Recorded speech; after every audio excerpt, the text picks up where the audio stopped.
Today is Thursday, October 29th, 2020. Coming up on Roland Martin Unfiltered, Texas Democrats may take control of the House if they win 9 seats. Also, what about the issue of voter suppression? We'll talk with Congressman Mark Vesey of Texas about that.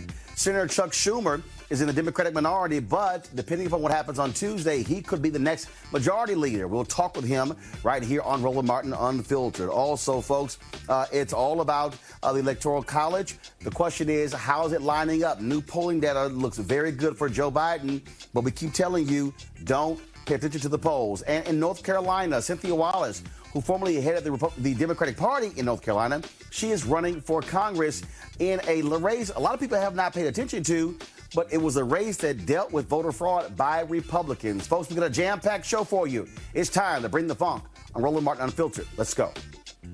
He's got it. Whatever the miss, he's on it. Whatever it is, he's got the scoop, the fact, the find. And when it breaks, he's right on time and it's rolling. Best believe he's knowing. Putting it down from sports to news to politics. With entertainment just for kicks, he's rolling. It's on go, y'all. It's Roland Martin, yeah. Rolling with Roland now. He's funk, he's fresh, he's real, the best, you know he's Roland Martin now.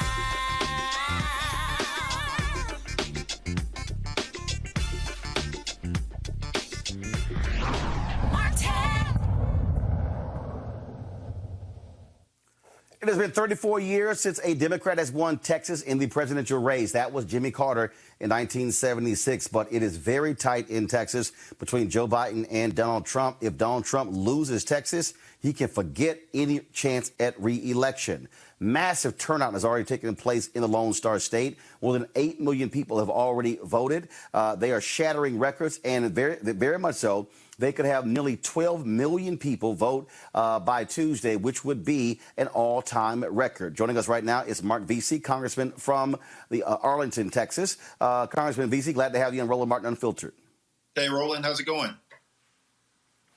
It is absolutely great, sir. 38 Electoral College votes. That is a huge haul for Texas. I'm wearing my Jack Yates High School vote shirt. I want to thank our alumnus Carl Davis for sending it to me. Again, a lot of Democrats look at the long given up on the Lone Star State. Republicans have won every statewide seat since 1998.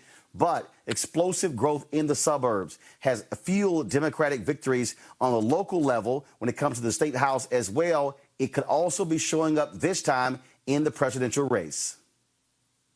Yeah, no, absolutely. I mean, it's incredible what's happening right now.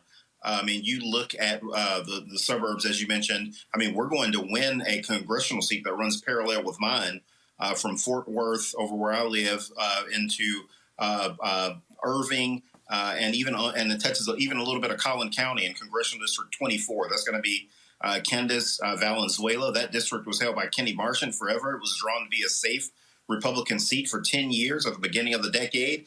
And now Candace is poised to be the first African-American Latino. Her dad is Mexican-American and her mom is black. She's poised to be the first Afro-Latino to represent the state and the country in the U.S. Congress. And it's just stories like that. I mean, who would have ever thought that Democrats could win in places like Capel, which is in Candace's district, in Denton County, where we had a state legislative victory in 2018, in Round Rock, which is in Williamson County, north of Austin, we won a state rep seat. And we're going to continue to make gains up and down the ballot. We're going to pick up the 9 seats. I feel very confident about that you talked about, to win the state legislature, which is crucial because they're the ones that redraw the U.S. congressional lines. And I think that MJ is really going to surprise a lot of people with her performance on Election Day. And I feel great about Biden's chances. But, I mean, people have to understand that regardless of what happens, because the race is within the margin of errors, if Biden gets close, the ramifications that will be felt down ballot will be so huge that it will change Texas politics forever going into the future. And so I'm excited about that. But I do believe that Biden has a great shot to bring this thing home for us. We were in, of course, we were in Georgia on Tuesday, where Joe Biden held a rally there, very tight race there as well, to show how critical this is and show how close this is. The Biden campaign is dispatching Senator Kamala Harris to Fort Worth, to Houston, and another city in Texas on Friday to see a Democratic vice presidential candidate campaigning in Texas at this late stage of the race shows you how the map has fundamentally changed and how the anger towards Donald Trump is driving people to the polls. Yeah, no, absolutely, Roland. And something key about that, because Senator Harris is going to be visiting my district in Southeast Fort Worth. And I think that's important for a lot of different reasons. Remember, Tarrant County, because of your time that you spent in Dallas when you were in journalism here in Dallas, you know that Tarrant County is right next door to Dallas. So we're in the same media market. But what was different between Dallas and Tarrant is that Dallas turned blue in 2006 to where Tarrant has continually been red. And it was one of the last large red urban counties in the entire country. And Beto narrowly won Tarrant County in 2018. He won with about 49% of the vote. And now it looks like Biden is doing very well here in Tarrant County.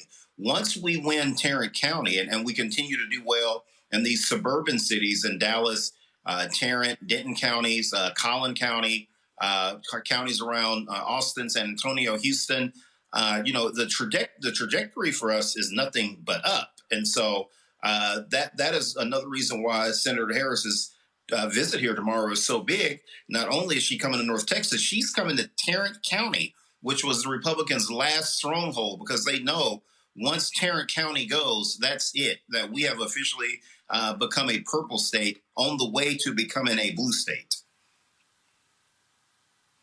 Well, on that particular point there, when you look at what is changing there, let's talk about anger. There are a lot of people who said you can't use anger at the ballot box. But the reality is the anger at Donald Trump and his policies, his behavior, his antics is fueling a significant turnout. When you look at a lot of these first-time voters, a lot of young people as well, a lot of the people who saw what happened with the students in Parkland, saw what happened with the shooting that took place there right outside of Houston as well, and how, frankly, Donald Trump has shown no empathy whatsoever to those young folks who have been killed in these school shootings. What we are seeing is, again, if we step back for a second and look at the map, we talk about what's happening there in Texas, and then what's happening in North Carolina. New polls comes out 5 points in Florida. What's happening out west as well. Joe Biden is maintaining a steady lead in Michigan and Pennsylvania, and as well as Wisconsin. And so we are seeing how even Joe Biden is drawing a lot of white support away from Donald Trump. That's also what's fueling his numbers. The combination of peeling back white support, diminish white females voting for Donald Trump based upon the poll, and then also significant black and Latino turnout.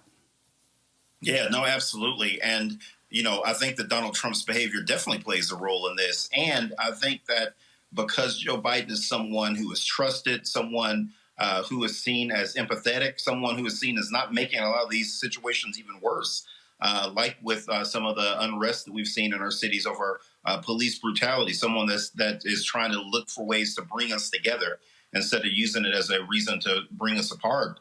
The way that Trump does. Joe Biden wants to build back better, and he wants to have a White House to where everyone feels welcomed and all ideas are welcomed on how we can make these things better. And I think that people are recognizing that. It's been said for a long time in Texas that a lot of these suburban moms, particularly these white soccer moms, as they have been historically called, that they really weren't Republicans. They were just voting that way because that's how their neighbors voted, or that was how they identified from when they were in high school, but they were never really strong Republicans. And I do think that Donald Trump has pushed them away. And I also think that because Joe Biden is running so strong at the top of our ticket again, he's seen as someone who really wants to help bridge a lot of these divides and bring the country together. And I think that makes a very big difference. And I think that you're going to see a lot of these voters go his way. And that's why we're competitive in places, like Round Rock, outside of Austin, again, cities outside of Houston, We've already won pretty much for the most part all these urban areas, but now we're going to continue to move into these suburban Republican strongholds because of the poor job that Trump has done, but then also because I really do think that people are buying Joe Biden's message of building back better and making America the type of place that we know it to be. And then I think also putting dignity back into the White House. I mean, when we were kids growing up, we always saw the White House as a very dignified place, as a place that was the pinnacle of American success. And regardless of party, kids were taught to look up to the president. You just can't do that anymore with Donald Trump. And Joe Biden is seen as someone that can just restore a lot of that hope. And so I'm happy that he's our nominee. And because of that, again, the wins that we're going to see down ballot here in Texas, I think are going to be significant. And I think that because of that, Texas in 2022, 2024 will probably lead at the top of the hour on the national news shows because all the action will be here. Congressman Mark VC of Texas. I appreciate it, man. Thanks a lot. Hey, thanks, Roland. All right, let's bring in my regular Thursday panel. We have Dr. Greg Carr, Chair, Department of Afro-American Studies, Howard University, Reese Colbert, Black Women Views, and Erica Savage-Wilson, of course, host of Savage Politics Podcast. Greg, you got lots of family there in the Houston area. Our nephews graduated together. This is when you examine what is happening here, when you examine, I'm going to need, and I'm going to say something, and people may misinterpret this, but if they pay attention, they're going to realize something. Black people are some of the most astute voters in America. Greg, in February, there were a lot of people who were saying, what the hell is wrong with these old black people in South Carolina? What's wrong with these people? Why do they pick Joe Biden? I was saying, folks, black voters make strategic decisions. What I often heard, and we articulated on this show, is that there were people who said, who has a better shot at trying to get some of these white folks? They said Joe Biden. They looked at the entire field, and they said, you know what? You got people who say, man, we don't want another old white guy. But black voters in South Carolina said, who do we think has a better shot at winning, which includes peeling some of those white folks? They said, Uncle Joe Biden. We are seeing that in the poll numbers right now, Greg. And let me be clear. I'm telling people, ignore polls, but you still have to examine polls are a snapshot in time. He is appealing and he is pulling a larger share of white voters than Hillary Clinton did in 2016. No, absolutely. I don't think any of us are happy about it, but black people in America know white people. So let's be clear. I don't like it. The circumstances that brought that into effect, of course, enslavement is something, we all thoroughly reject. But the simple matter of fact is we know white people. And we know that Joe Biden, a white man, will get traction in places that Hillary Clinton, a white woman, will not get because black people know white people and they know white patriarchy and white racism as well. We're not cheerleaders for Joe Biden, but we understand, as you've said often and as has been said many times on this show, our rights are always on the back. And so it was very interesting to hear Congressman Veazey, we're thinking about your home state, brother, like you say, where your nephew, my nephew right there, backyard neighbors right there in Harris County. You would think about the fact that, 1.2 million people have already voted. You were shedding tears for a reason sitting out there in front of the church, man, as people were lining up last week. And, they only 1.5 million from Harris County voted in 16. They're going to shatter that number and still got 1 million more people to get out there. Local elections matter. They've gone from $4 million invested in Harris County when Republicans ran the county to $31 million now the Democrats run it because people have voted for Democratic politicians there in Harris County to make that explode. And, I'll be very interested to hear what Reese and Eric have to say about this because at the end of the day, with a state that is almost 30 million people now, second only to California that's got close to 40 million people. Between California and Texas, that's over a fifth of the population of the United States of America. This whole democracy is, democracy. This whole country is getting ready to be renegotiated politically. And in 2020, Black people not trying to save America as much as these Black voters understood that with our rights always on the ballot, we got to save ourselves as this demographic changes. And 2020 is an important moment. This is a watershed moment in a battle between a dying white nationalism and a country being born. But it could be stillborn if Black people hadn't stepped in the gap and said, we know you racists ain't going to vote for Kamala Harris. So therefore, let's just put Joe Biden in here so we can ride this next 4 years so y'all don't kill us all. Erica Severs will say it was about winning. It's about winning. And what I kept hearing from Black folks is they said, look, we will do whatever's necessary to get this guy out. And look, people are still voting. Look, we are making the assumptions based upon what existing polling, but it's been very consistent how they've been trending. It hasn't been sort of this up and down, up and down. I'm stating this for a reason, Erica, because I kept telling people, Joe Biden, because he wasn't outlandish, he wasn't already framed in terms of how Hillary Clinton was, he was somebody who wasn't going to upset the apple cart. Now, there are those people out there, there are people who are probably responding on our message boards who say, no, we needed a radical voice. We needed somebody who was going to come in there and blow up the entire system. That's what the Tea Party people said as well. And they kept losing until they said, we can't change Jack unless we win. Right. Winning is the ultimate shut up.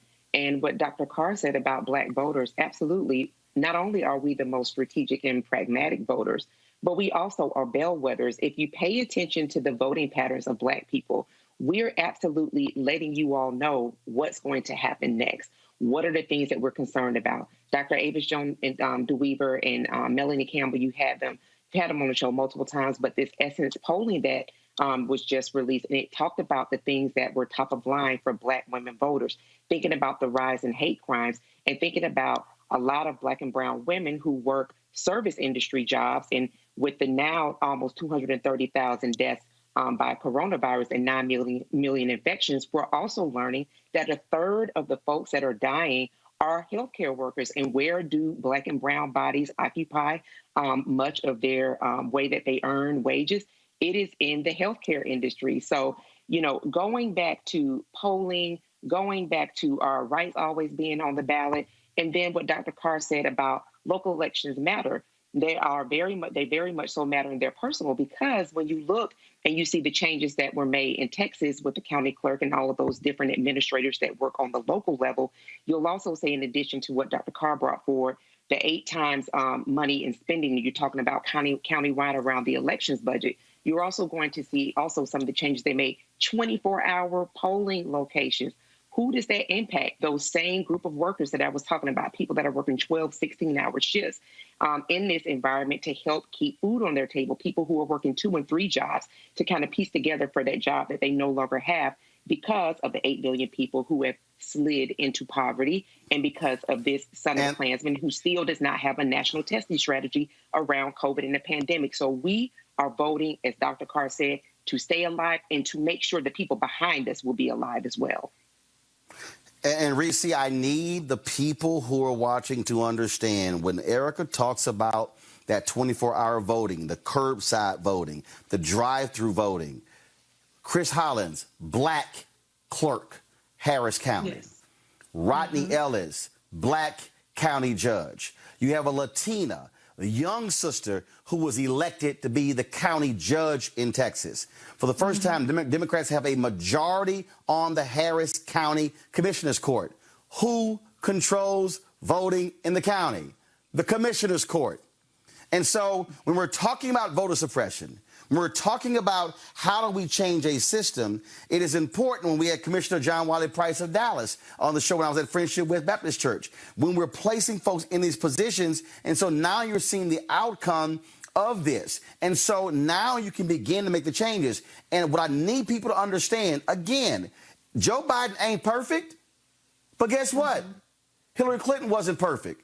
Obama wasn't perfect. And Republicans, they said Trump wasn't perfect, but you know what they did? They coalesced around Trump. And they said an imperfect, crazy, outlandish Trump, Republicans said, we will pick him over a Hillary Clinton.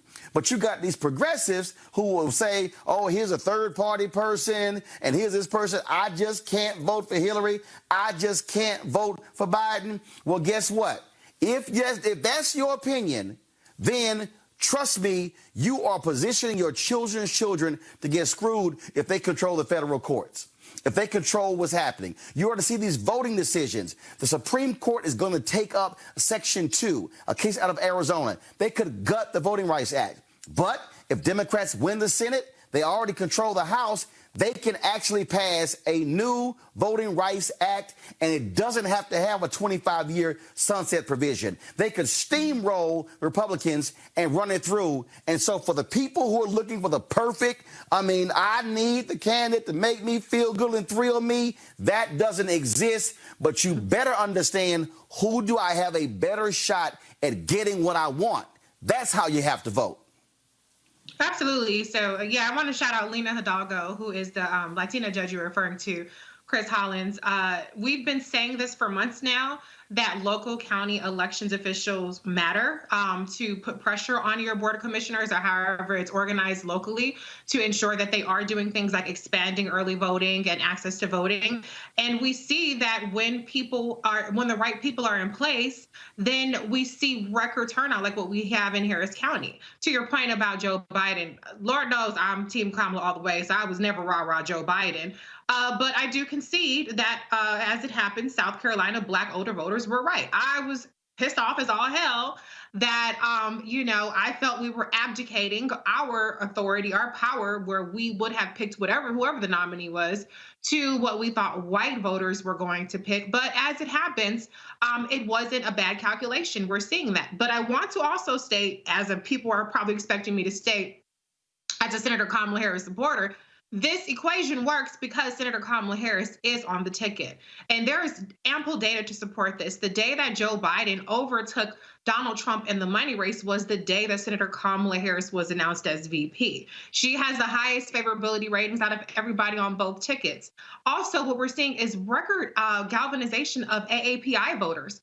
In Texas, what we're seeing that they have already exceeded their 2016 turnout. This is happening in multiple states throughout the country, as well as, you have Black seniors that are exceeding their turnout in multiple states. These are critical battleground states.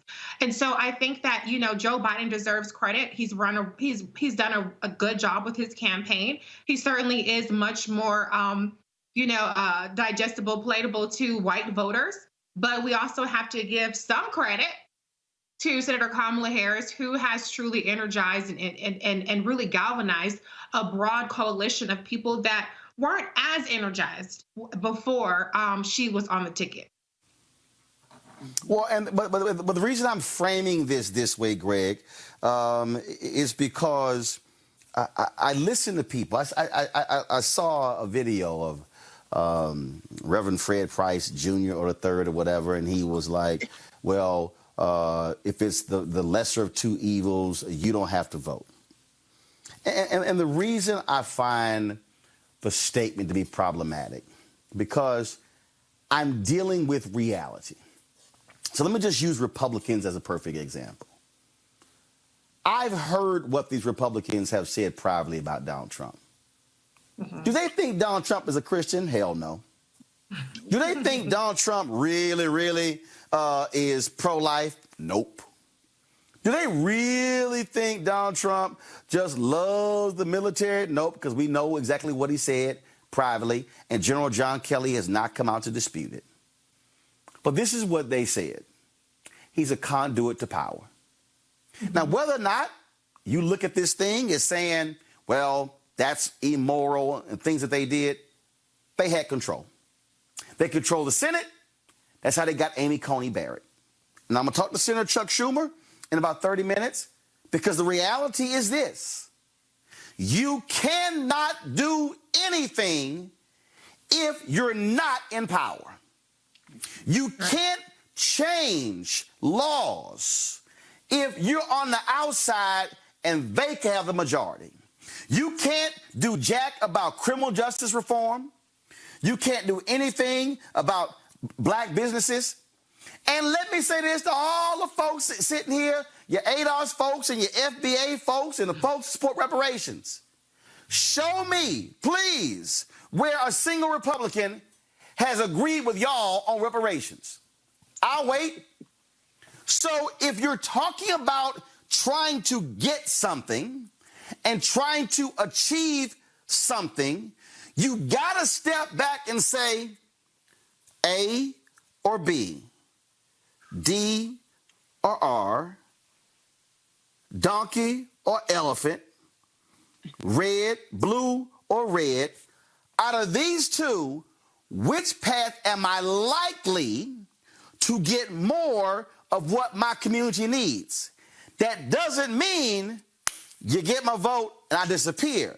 What it means is I'm going to vote for you, but I'm going to hold your ass to the fire and to get it done. And if you don't, I'm going to sit here and light you on fire to put some heat on your behind to get it done. That's exactly what Republicans did in 2016, and that's how Donald Trump won. They coalesced around him and said, we don't really like him, but hell no to her. That's what they did, and that's how they got power. Absolutely, Roland. I mean, the United States of America is a settler state. The exclusion of non-whites in this country by using the law to exclude non-whites in this country goes back to 1882, the Chinese Exclusion Act. Fast forward to 60, 70 years to Gunnar Myrdal, a Swedish social scientist who came here and who put together a book along with a lot of black social scientists called An American Dilemma. One of the things he wrote in there is that there is a fear in white America of an overtaking by non-white populations. Fast forward another 20 years, and you have the Immigration and Nationalization Act of 1965, which, along with the Voting Rights Act of 65, the Civil Rights Act of 64, and the Fair Housing Act of 68, become the moment when the white nationalists, and we're setting aside DNR right now, we're talking about white nationalists, are terrified of this being overwhelmed by this non-white population. Now come to 2020. Before we get to 2020 in 15 seconds, let's linger in the late 1980s when the Federalist Society was created. I was in school at the time. I remember that. People looking like, look at these nuts. But they were playing the long game because they realized they're not going to be able to win the electoral game in terms of voting. The Electoral College is going to allow them to maintain some power, but at some point that's going to be overwhelmed simply by population, so that the law, rule of law, judicial supremacy will be the last bastion on which they fight. This is when Brett Kavanaugh was in school. This is when Amy Barrett was in school. This is when Neil Gorsuch was in school. Those three fought on the side of George Bush in 2000 in Bush versus Gore, which is why none of them should be allowed to rule on any of these cases that come for a Supreme Court now, but all three of them are on the court because they understand, to your point, that power is the only thing that matters in a polity that is going to be overwhelmed by non-white people with long memories. Reparations, ADOS, Foundational Black Americans, please be quiet at this point because you're running out in the middle of traffic with no plan. See, in a battle, you got to plan your strategy bit by bit. Now, we're not going to talk about the middle of November when we come with a list of demands and post up. And you're right. I don't know why I keep mispronouncing Kamala Harris's name. I know Kamala Harris's name. In my mind, I'm putting that stress on the middle syllable, but I apologize for that. But I understand that we're going to have a list of demands, and she's going to be the one we're going to run a lot of this stuff through because Joe Biden may not make it through a first term. But we shouldn't even be talking about that right now because we're in the middle of a battle. The battle is to run through the tape next week. Now, who's trying to stop it? You've talked about this last week and this week.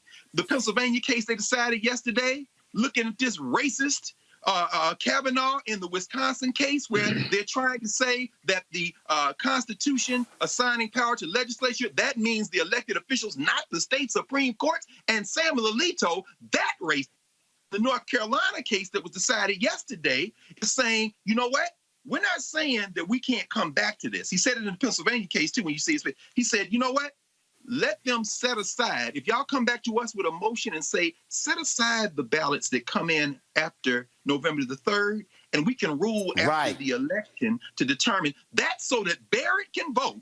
And if it's close enough to steal in Pennsylvania, they are going to try to steal this election. So FBA, ADOS, all y'all, all 15 people who don't understand how this is played, We got to run through the tape to the third to get this administration in so that you don't have those people who ain't none of y'all talking about I ain't got to worry about, which is all these people that's going to lock our kids up and do it. You say, well, they lock them up under Democrats as well. You don't want to test the proposition if you haven't done enough research and study to understand the impact of the courts. If you don't know, just say you don't know. If you're not going to vote, sit aside, leave your grandma alone, and them 18 and 19-years like that election judge that was there when I lined up Monday in Maryland to vote, and this young Latina sister took my stuff, and I said, how old are you? She said, I'm 20. I said, I see you being an election judge. Stay out our way. Because guess what? The victory is going to help you too. And after we win, y'all can still hit us with all the stuff. Because I'm with you. I'm red, black, and green down in my soul. So if you want to argue with me, fine. The fact that you'll have breath to draw to argue, though, will be because of what we do over the next 7 days. Now, see. But before I go to my next guest out of North Carolina, I really need the folk to understand even deeper what Greg was just talking about. See, this is what happens also when you don't pick up a book. And I thought I had it over here, but I'm gonna grab it in a second. W.B. Du Bois' Black Reconstruction. Yes, sir. The 13th, 14th, and 15th Amendments were Reconstruction Amendments. The radical Republicans pushed those through to extend opportunities to freed slaves. Folk talk about the Civil Rights Act that Byron Allen cited in his lawsuit against Comcast. But what folk don't talk about is the Civil Rights Act of 1875. And what folk don't realize is that that was a Civil Rights Act of 1875. In 1876, there was an election that was contested. The Southern Dixiecrats said, all right, fine. Republicans, Rutherford B. Hayes can become president. But we want y'all to remove the remaining federal troops from these 3 Southern capitals. And we're going to leave the blacks alone. Trust us. Republicans took the deal. Black Republicans said the party sold them out. The Southern Dixiecrats then went into state capitals, walked into the legislature, and threw black elected officials out. Yes. But y'all might be asking, Erica, and Reese, why am I bringing up the Civil Rights Act of 1875? Because after that was a great compromise of 1877, which came to that Hayes and the judge and the 3 Southern capitals. What then happened was, what they did was, the same Supreme Court ruled that Congress could not outlaw segregation. Right. The same Supreme Court. So for all y'all listen. Dred Scott was 1854. You then had the Reconstruction Amendments. You then had a Civil Rights Act, 1860. He had that one in 1860s. He had one in 1875. Then you had the Supreme Court that ruled that Congress, listen, the Supreme Court said to Congress, you do not have the authority to rule segregation to be illegal. And then Plessy versus Ferguson came in 1896. And Plessy versus Ferguson reigned supreme in America until 1954. That was a period of 58 years. Plessy versus Ferguson was not decided by Congress. It was not decided by state legislatures. It was a decision rendered by the Supreme Court. So what the Republicans are saying is, we know we about to lose. We know we about to lose the White House.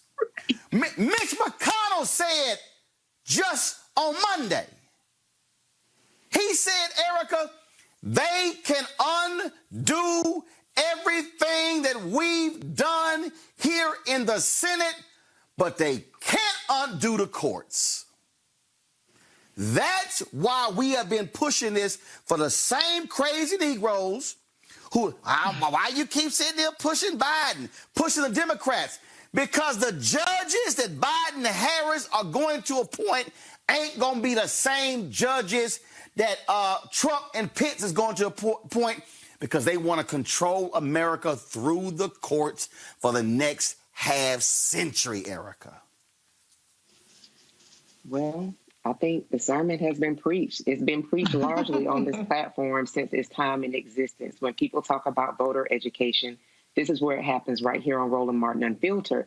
And Roland, that you laid that out for everyone to understand how important this election is. Reese has been calling this a generational election for several months now, when we're also thinking about not only our right now, but then how it's going to impact us. As you said, 58 years during that time period. Now we're talking about 50 plus years.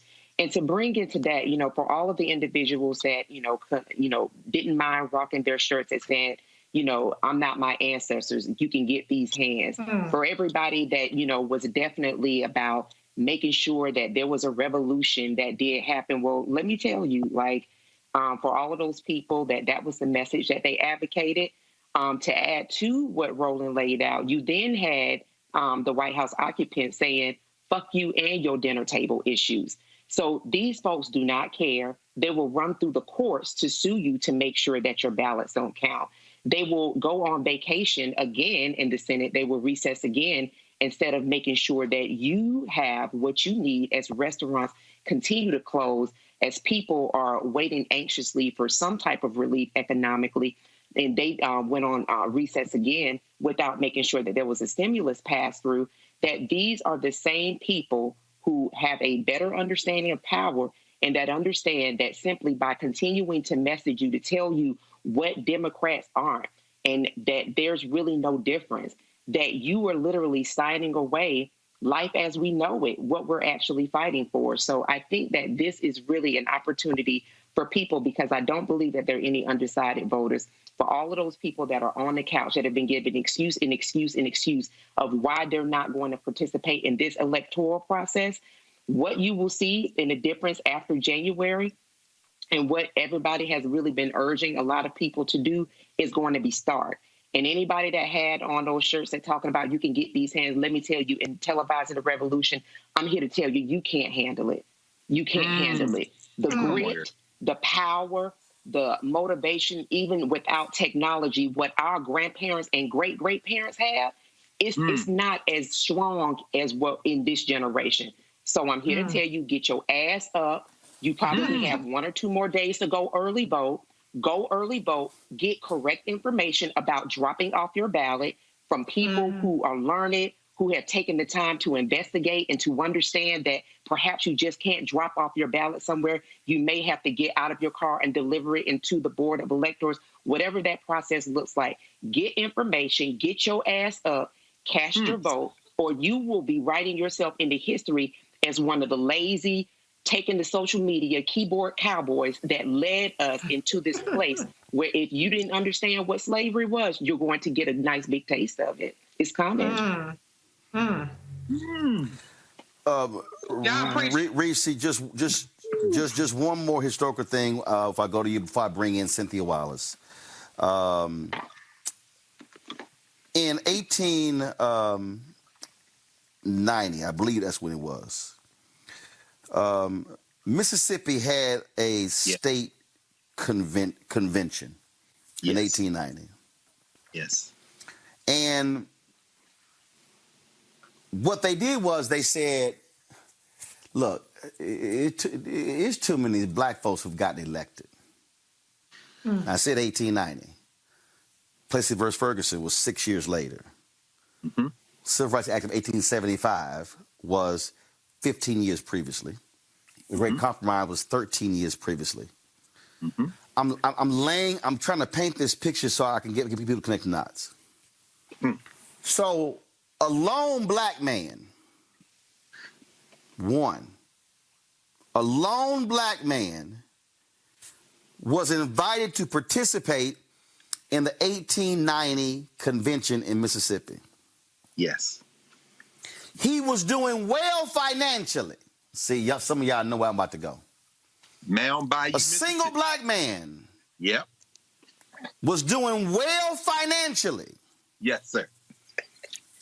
owned businesses, and he voted with these white racists Yeah, he did. that black people did not have, black people should not have the power of voting. Ever since 1890, not a single black person has been elected statewide in Mississippi because this brother, who will go down in infamy, sat with them and protected his economic interest. His economic interest over the economic interest of his people. Yeah. So when certain celebrities talk about their tax bracket, when Bob Johnson says, I'd rather deal with the devil I know than the devil I don't. What that means is, Bob Johnson, what that means, 50 Cent, what that means to that black man who has a business, who said all he cares about are his tax cuts, to that brother watching who says all I care about is my 401k, you are a modern day Isaiah Montgomery. Oh my God. Because you will pick your economic interest over the freedom for your people. Reese, go ahead. Oh man, y'all have all preached a sermon. It's impossible to follow any of that. I want to say though, real quick, to what Dr. Carr said, the ADOS, FBA, and the people who be in my comments calling themselves frying me up, they don't ever listen to that part. They always like to take the little bits and pieces out of it and forget the part where Dr. Carr says vote. Okay. But to your point, Roland, I mean, you left out Ice Cube, who got $1.7 million of COVID relief from the Trump administration, while over 90% of black businesses and 91% of black woman businesses got absolutely nothing from the Paycheck Protection Program. Kanye West is another person who, even though he claims to be a billionaire, got over $1 million and from the Paycheck Protection Program. These are not people that are concerned about the racial disparities and how that money was delivered. And so when you hear Ice Cube, for instance, say that he didn't feel like it would be productive to meet with the highest ranking black woman in the country, Senator Kamala Harris, the next VP and potential president, it makes you wonder, well, what is productive to you? $1.7 million was productive and Jared Kushner was productive, and you didn't say anything about that. But I digress. The problem that we have here, and I'm so glad that you're laying out Supreme Court cases, because there's another Supreme Court case that was decided in 1977, and it's Board of Regents, and I can't remember the other name, that outlawed racial quotas, okay? And so a lot of times these folks are sitting up there and they're saying, well, why can't you just say black? Why we need something specifically for blacks and only for blacks? And, listen, hey, as a black person, wouldn't that be great? But you have to understand the Constitution. And so it's really insane that we constantly hear people who have these purity tests, these litmus tests. They have all the smoke. I always complain about it with the CBC, the black elected officials in the Democratic Party, but they don't even understand that the battle lies with the judicial branch. It lies with the courts. And who appoints these people? It's the people that are in power. And so we have to understand what's at stake here. Interestingly enough, last point I want to make is there have been some recent semi-victories. Like you said, they're still reserving the right to go back after the votes are cast and change them. Amy Coney Barrett has not participated in any of these major rulings in the past 2 days. They've all been 5-3 rulings, with Justice John Roberts being the deciding vote. And so once Amy Coney Barrett is in there, then we have to wonder what that impact is going to be. And so we're not out of the clear. I think that the Supreme Court is trying to kind of behave and try to maintain some degree of legitimacy so that people get complacent and they're like, oh, well, maybe it won't be that bad. Democrats, as they put it, Democrats are scoring voting rights victories, which is interesting that a voting rights victory is a Democratic victory instead of a democracy victory. But we do have to keep an eye on what they do after the fact. So we have to, as Dr. Carr says, break their political backs so that they can't crunch the numbers and say, we're going to outlaw curbside ballot, which is what they're trying to do down in Harris County. They're trying to say that the people that voted curbside cannot vote curbside. Their ballots won't be cast. That's what the Texas Republicans are trying to do. And they're trying to set aside the Pennsylvania ballots that come in after 8 p.m. on Election Day. And so we have to vote in record turnout so that they cannot steal it in any way, shape, or form. That's right. That's right. In a minute, I got to show y'all some bullshit Lil Wayne just posted. Don't do it. God. You know what? No. Because we were just talking. No. First of all, y'all get the tweet ready. I need to bring in Cynthia Wallace. And I'm bringing her into this conversation for a reason. She's running for Congress there in North Carolina. I'm bringing her in because everything that we're talking about, that's what she and others have been fighting for the last 12 years. Cynthia, in 2008, President Barack Obama got 14,100 votes. He won North Carolina by 14,100 votes. Republicans then took control in 2010, had a supermajority, began to change the laws, began to wreak havoc. Democrats, y'all fought, folks, repairs of the breach, NAACP, Democracy North Carolina, Moral Mondays, they fought like hell. None, right now, a black woman is Chief Justice of the North Carolina Supreme Court. Democrats have a 6-1 majority. The state Supreme Court ruled against racial gerrymandering.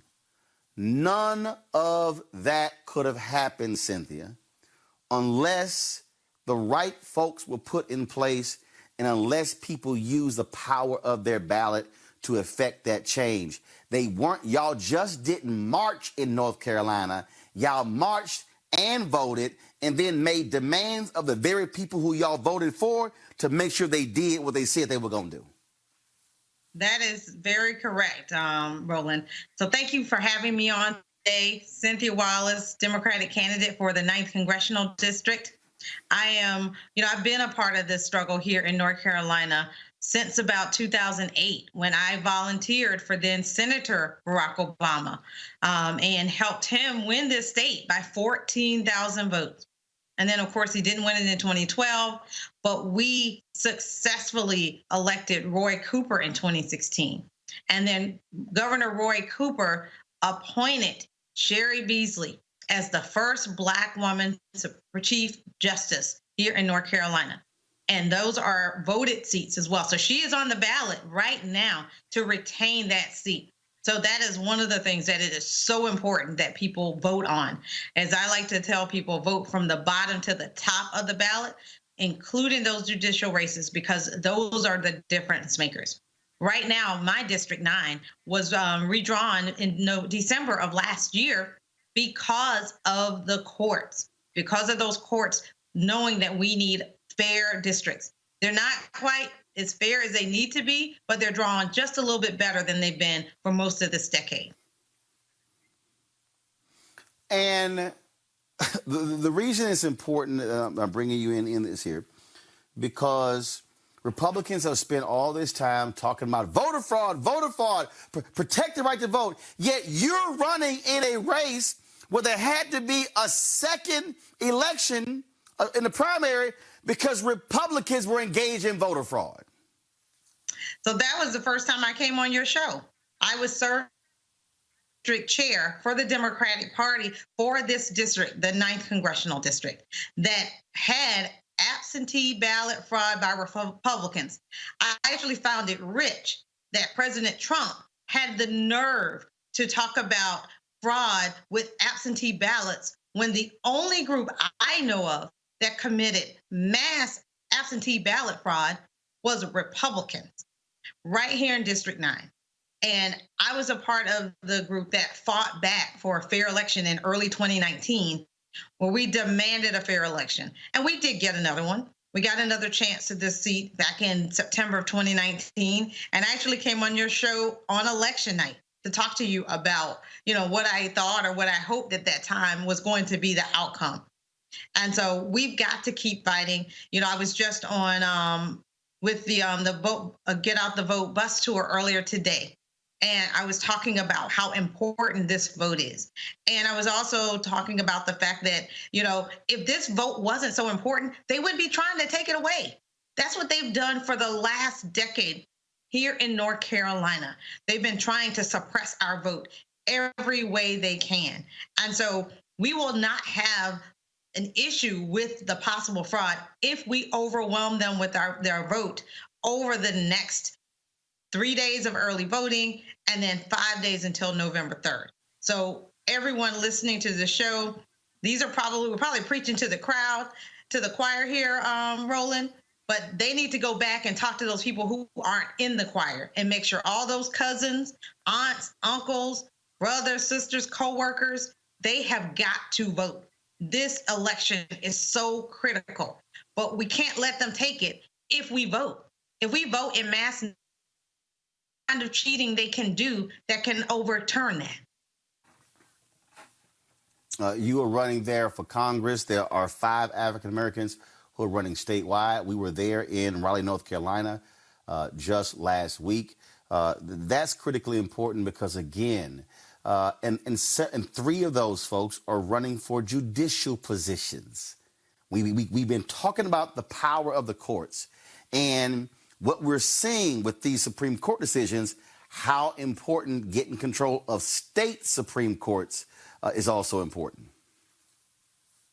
Vital. And like I said, the lines for the congressional districts here in North Carolina were forced to be withdrawn because of the power of that court system with a democratically controlled majority.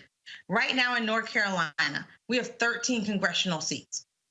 10 of them are held by Republicans and only 3 are held by Democrats. But when you look at how the people voted in 2018, the vote was evenly split, 50-50.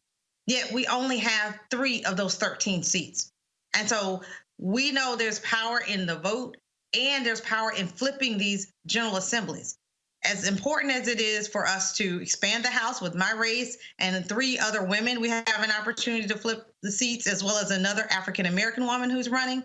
It's also important in North Carolina, and I'm sure in some other states, that we also take control of those state houses. Because this is 2020, it's a census year. And the party that controls these state houses coming out of this 2020 election will have the power to redraw these lines. And we can end some of this gerrymandering right here in North Carolina when we flip a few critical seats in the North Carolina House and Senate. So once again, everything goes back to our vote. We must exercise that power. We must use it. We must not let someone and they can't take it away if we don't. We just give it away if we don't go out to vote. So we've got to do that in these last few days. Cynthia Wallace, running for Congress in North Carolina. We certainly wish you good luck in that race. Thank you very much for joining us. Thank you so much. Tell everybody to go out to CynthiaWallace.com and learn a little bit more about me. Thanks, you, Roland. All right. Thank you very much, folks. We're going to take a very short break. And when we come back, we'll talk with the Senate Minority Leader, Senator Chuck Schumer of New York, on Roland Martin Unfiltered. Back in a moment. Hey, Michigan, this is Tracy Ellis Ross, and I have 4 quick things to tell you. 1, you have until October 19th to register to vote. 2, you can vote early in person until November 2nd. 3, if you need a free ride to the polls, use the promo code VOTE2LIVE-MI in your Lyft app. And yes, voting is easy and secure, so please vote and visit votetolive.org for more information and to make a plan to vote today. Paid for by Collective Future.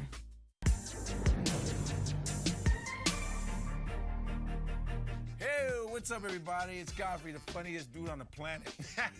Hi, I'm Israel Houghton. Apparently, the other message I did was not fun enough. So this is fun. You are watching Roland Martin, my man, Unfiltered.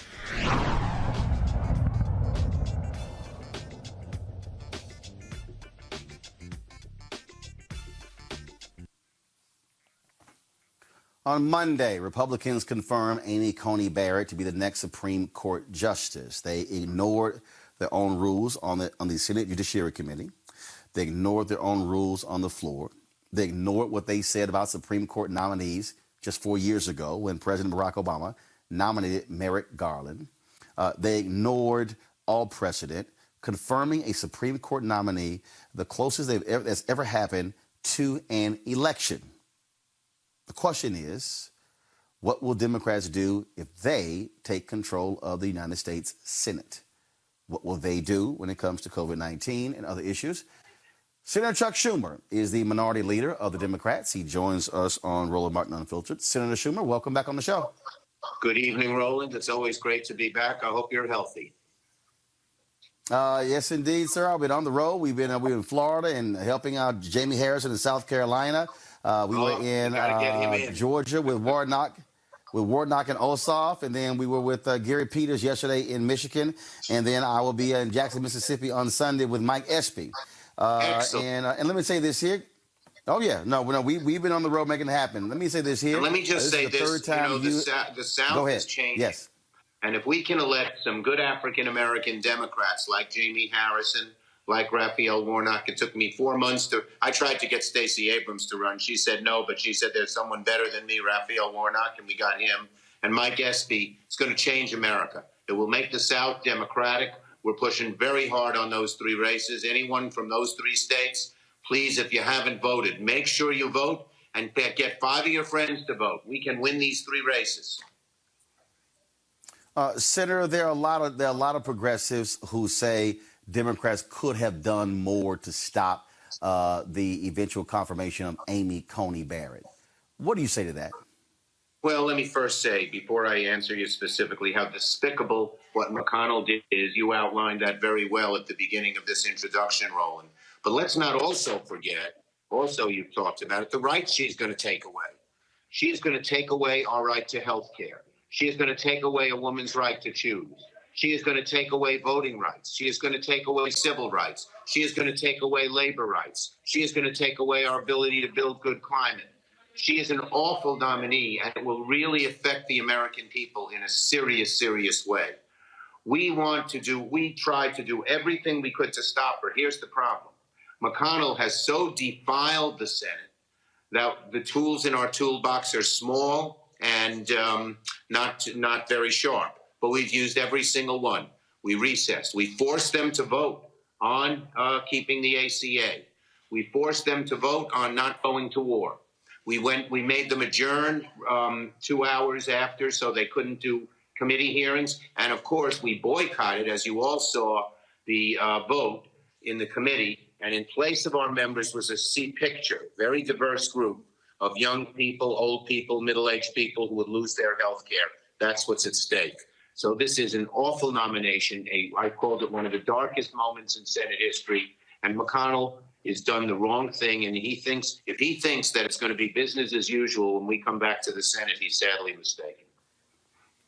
And I'm glad you said that. I remember before the last time you were on, before the passing of Supreme Court Justice Ruth Bader Ginsburg, I said that Democrats should say, all right, Republicans, y'all don't want to play by the rules. Y'all didn't want, gentleman's agreement. You want to sit here and do this here. Fine. We get the majority.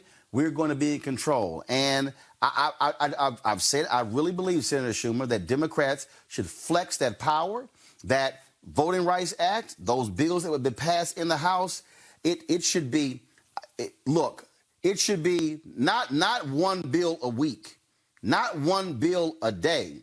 It should be like a freight train that's running through the Senate when it comes to passing bills, dealing with the Voting Rights Act, restoring that, because the Supreme Court is going to hear Section 2 where they may very well gut that. When it comes to, of course, the George Floyd Act, when it comes to the CBC's Job and Justice Plan, those things need to happen. And then the Republicans say a word, your response should be, don't want to hear it because y'all told us, the American people elected us, we have the authority to do so. The Constitution says so do we. Roland, you're on the money. We are going to put H.R. 4, the Voting Rights Act, on the floor, H.R. 1, the Democracy Act, the George Floyd Justice Act, to restore some, end so much of the bad treatment people of color receive in law enforcement. We're going to do all those things and more. Here's what I've told my caucus. I said the last time Democrats had power, 2009 and 10, we had the House, we had the Senate, we had the presidency. We spent a year and a half doing one thing, a good thing, Obamacare. But it was much too long on one bill. We have to have big, strong, bold action across the board. That's going to take a lot of unity. That's going to take a lot of hard work, but we have to get it done. America demands it. And McConnell can say whatever he wants, as you said. After he so defiled the rules over the last 4 years, he has no standing, none. And I think that when talking to the caucus, you're absolutely right. And I remember that you had some moderate to conservative Democrats who, let me just be clear, I felt were playing games. What then happened is Scott Brown wins the special election in Massachusetts, and then that put that pressure on the House and the Senate to actually get moving. But this, to me, is where people are saying, if you're going to sit here and be in the game, you got to play tough. And look, Republicans had the power. And the reality is, I know what you tried to stop. I know for me, of course, these far right-wing judges, for them to put this white woman on the bench, and I'm saying that for a reason. She's 33 years old, 8 years out of law school, rated unqualified, never been in the courtroom, is going to be a federal judge for life. If Catherine Mizell serves as long as Ruth Bader Ginsburg, she's going to be on the federal bench for 54 years, grossly unqualified, because Mitch McConnell said they were targeting jurists between 35 and 45. He made it clear. He said on Monday, point blank, that they can undo what we did in the Senate, but they cannot undo the courts. And out of all those federal judges, one African-American, just one, largely white men. I've had a record of picking more people of color to the federal bench in New York, Black, Hispanic, Asian, LGBTQ, than any other senator has done. And I'm proud of that, and we'll continue that. But let me just say one more thing here. We are not doing this to just get back at McConnell. America has real trouble. We need a COVID bill. People are hurting, getting kicked out of their homes, can't feed their kids, losing their jobs, losing their small businesses. We need to do the things I mentioned in terms of criminal justice and voting rights. We need a big, strong climate bill. But the climate bill's got to pay attention to minorities and not let them get the short end of the stick. We need to do an infrastructure bill and a bill that brings in women and minority-owned businesses to do some of the work and employ people. If we train several million people, which the bill requires, young people of color, to get these construction jobs, that's a godsend for people because these are good-paying jobs. So we have a whole big, broad program. I'm only listing a little of it, and we're going to fight as hard as we can to get all of it done. Mitch McConnell notwithstanding. Senator Schumer, one of the things that, again, I'm glad you brought up black businesses. 2 years ago, now people may call it self-serving, but I advocate for black businesses across the board. 2 years ago, the National Newspaper Publishers Association got with Congressman Eleanor Holmes Norton, and they said they wanted to know what the federal government was spending on media. In a 5-year period, the federal government spent $5 billion on media. Black-owned media got 51 million of the 5 billion. That's 1%. Black ad agencies have been frozen out. One of the things that I would see, Senator, I really want to see Democrats in the Senate and the House challenge these federal agencies to give black media a fair share, because the reason we can't be bigger and grow is because we can't build capacity, because we are frozen out. I want to see the Senate hold hearings to bring these ad agencies forward and say, why are you freezing out black businesses, black media as well? We will never be able to compete if they're simply they're not even throwing crumbs at us. They're throwing a crumb and saying, y'all split the crumb. Yeah, well, I'm with you. I've always been for bringing many more minority businesses in the CARES bill. As you know, we took $15 billion and just labeled it, fenced it off, so MDIs, minority development institutions, and CFDIs could get the money. That's the kind of thing I believe in. And, you know, businesses, small businesses, have always been ladders up. And it helps people get from poor to the middle class. If minority people don't have those small businesses, those ladders are pulled up. So it's very important to do. One other thing we did in the bill that we can do again, working with the Baptist Church and the AME Church, we allowed the churches to get some of this COVID money because there's no collection plate and there's not money coming in. We got to make that stronger because the churches are a fundamental part of the social service network in the African American and many other communities as well. Last question I have for you. If we talk about, obviously, look, Tuesday, folks are voting. You're hopeful that if Democrats pick up at least 3 seats and Biden-Harris wins, then you're now in control of the United States Senate. There were a lot of criticisms of Dianne Feinstein when it came to that Supreme Court hearing. And I think this is also where, when it comes to committee chairs, when it comes to folks who are going to be very aggressive in driving this agenda, I really believe that Democrats should use this opportunity, because I call this period we're in, Senator, the third Reconstruction. I really believe that Democrats should be looking at this moment in time, if Biden-Harris wins and you're able to get control of the United States Senate, in the same way radical Republicans drove through those Reconstruction amendments, the 13th, 14th, and 15th Amendment. If you have the numbers there, this is the moment to be able to change this country. We're 23 years away from America becoming a nation majority of people of color. And my viewers, my listeners, they are looking for aggressive action out of the gate the moment there's an inauguration and the moment that Congress is sworn into session. Well, amen. We got a lot to do. The more senators we get, the better. We can do more with 55 or 56 than 51. So my final message, Roland, to your great audience is vote, vote, vote. And if you voted, make a promise to yourself and to America that you will get 5 people who haven't voted to go to the polls between now and Tuesday. Well, Senator Schumer, I'm glad that you joined the show. This is the 3rd time you won this year. I've been trying to get your counterpart, Speaker Nancy Pelosi, on. So why don't you give her a call and tell her she can have a good time when she come on Roland Martin Unfiltered. Hey, I always have a hear her good voice time, as and well. I will tell her just that, Roland. Thank you, sir. I appreciate it. Thanks a lot. Take care. Be safe. Thank you. All right, folks, going to a commercial break. We'll be back on Roland Martin Unfiltered in a moment. Hey, it's Nia Long. Listen, I'm where I am today because a lot of people believed in me. They knew I could make an impact if I had a chance to have my voice heard. In this election, voting is our chance to make an impact. So please, South Carolina, vote early, in person, between October 5th and November 2nd. And if you need a free ride to vote, use promo code VOTE2LIVESC in your Lyft app. Visit votetolive.org for more information. Paid for by Collective Future. Let me take that person's hand and let me be the person, the leader. I'll ask your question for you. You just take notes for me. Therefore, we got it. Let's find a friend then that can ask. Let's Google. Let's look it up. Let's read. Let's pay attention to the news. Let's, because there's other options. You don't have to be embarrassed by being in the forefront and saying, okay, because you might not even know what to ask. You may know that you're just confused and you don't know anything. And so that's scary within itself, because if you're in a room and they're speaking and you're going, and you know nothing, it's no question that's going to come to your mind at all. But you got to be able to say, what did he just say? and grab a little something and hold on to that one thing and be able to build off of that. We have to be able to encourage our people to do so. Our people faced, right, when their lives were actually threatened by the state-sanctioned violence.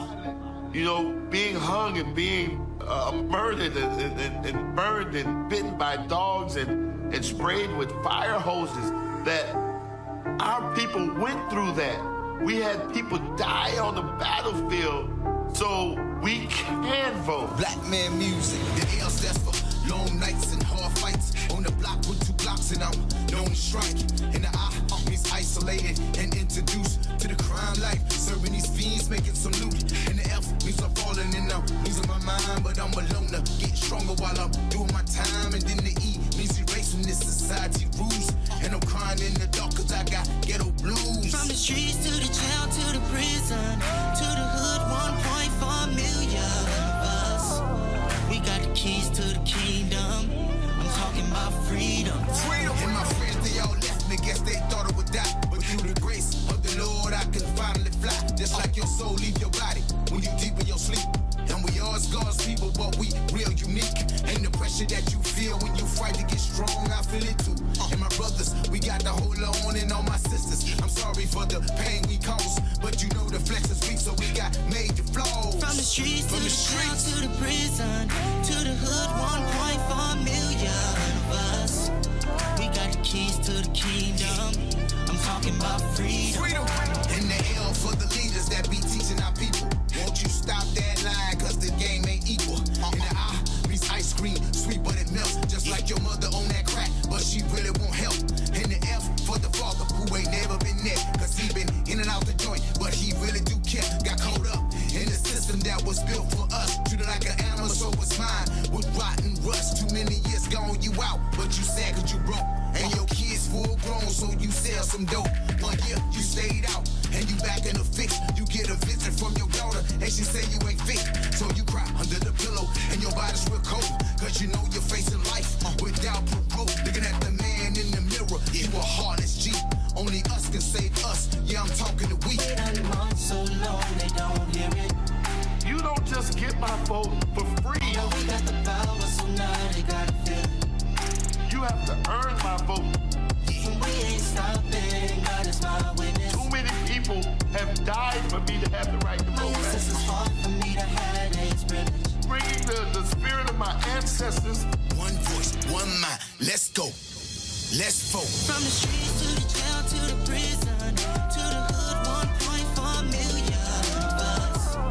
We got the keys to the kingdom. I'm talking about freedom. From the streets to the jail to the prison to the hood, 1.4 million of us.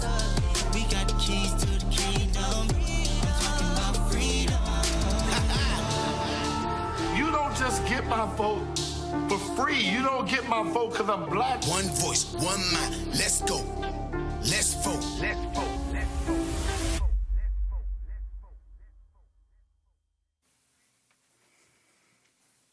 All right, folks, welcome back to Roland Martin Unfiltered. Let's go back to my panel. I want to start with you, Reese. Your thoughts on what Senator Chuck Schumer had to say in terms of how Democrats are going to operate if they take control of the Senate. I'm encouraged by what he had to say. I think that we have a huge opportunity with several really viable Black candidates. He only mentioned 3, but we also have Adrian Perkins down in Louisiana, who was on the show last week. We have Jamie Harrison, who is really giving Lindsey Graham a run for his money in South Carolina. Marquita Bradshaw is a little bit of a long shot down in Tennessee. As a Tennessee, but I think it could be very transformative to have such a large presence of Black senators for the first time. Unfortunately, we might be faced with a position where we don't have a Black woman senator if Marquita Bradshaw is not victorious in Tennessee. But I think that there's going to be the good thing is that the people that are going to be coming in, should we win, take back the Senate, are people who are going to be expected to push for change, transformational change, and deliver, and not be these like blue dog Democrats, the Joe Manchins of the world, or even Joe Lieberman back in the day. That's a throwback. And so I think that they're going to really have no choice but to really hit the ground running. And the good thing is that the Senate actually has a large body of work already on its desk. You mentioned the John Lewis Voting Rights Act. There are so many things that they already have ready to go that have just been collecting dust on Mitch McConnell's desk. So I don't see any reason why by the time Joe Biden and Kamala Harris are sworn in, they shouldn't have several pieces of transformative legislation on his desk ready to sign. Well, you made a point about if that happens, there'll be no black women in the United States Senate. Erica, to me, this is the moment.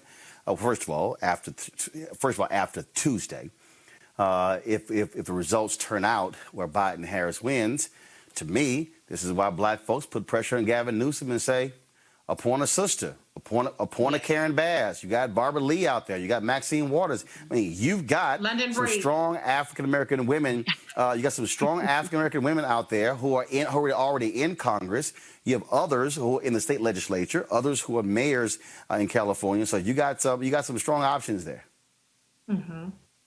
Yeah, absolutely. And I'm glad that Reese kind of brought that into the conversation because, looking at the woman, Cynthia Wallace, that is running that 9th congressional district down in North Carolina, we think about just looking in terms of what she was able to shore up in around donors, only $651,000 in a congressional race to her opponent, Bishop, $4 million. So the other thing, too, is that there's going to be a need to really support Black women, right? So when they are running for office, which we have seen happen exponentially since 2016, statewide elections, and then in congressional elections as well, that they're going to have the dollars to support them.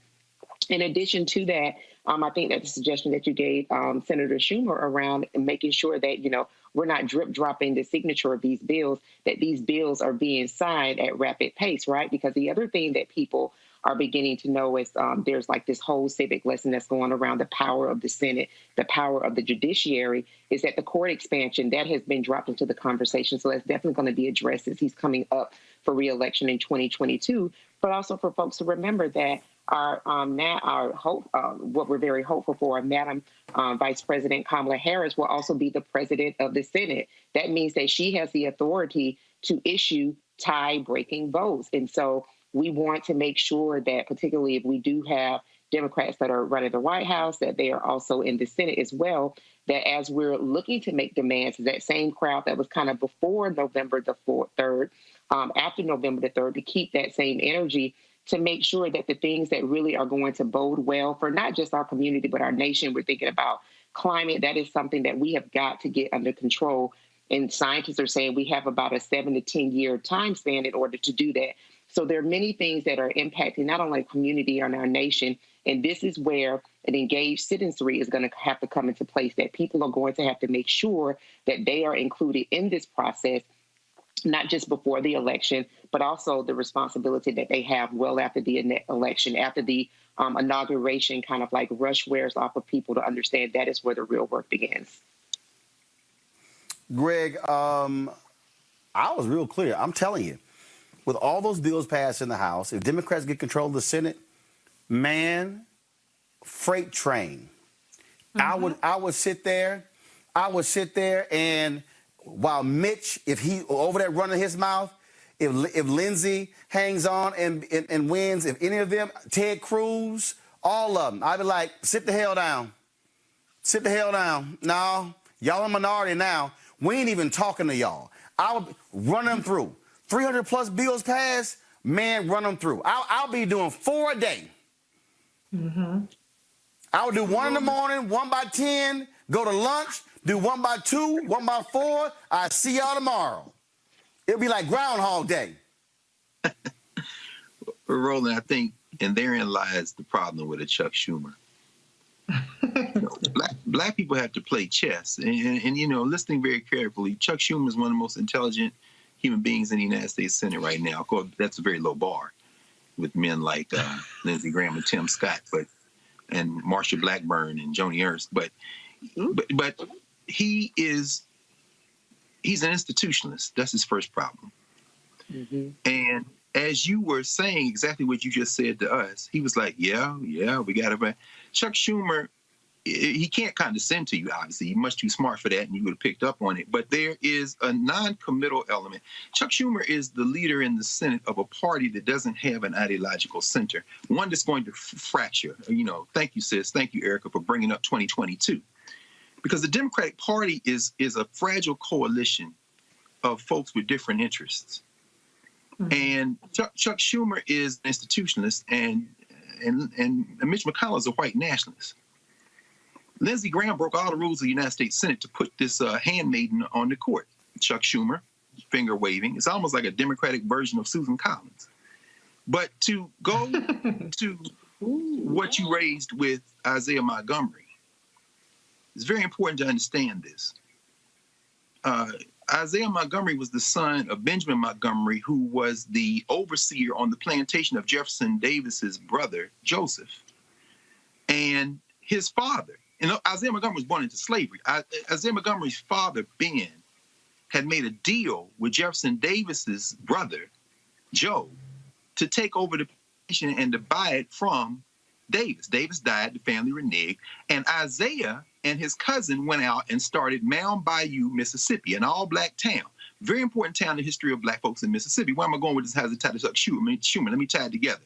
In fact, Emmett Till's mother, Mamie, spent the night every night at the house of the surgeon, T.R.M. Howard, in Mound Bayou, because black people controlled that city. So when Isaiah Montgomery went to that constitutional convention you mentioned in 1890, he is thinking not only about his individual interests, but like Booker T. Washington, his friend from Tuskegee, he was saying, well, as long as they leave us alone and we can control our little city, we could be all right. And of course, in that Mississippi State Jim Crow Constitution, they put the poll tax and literacy test and all that in and wiped those Negroes out, put that pressure on them. Now, fast forward to today.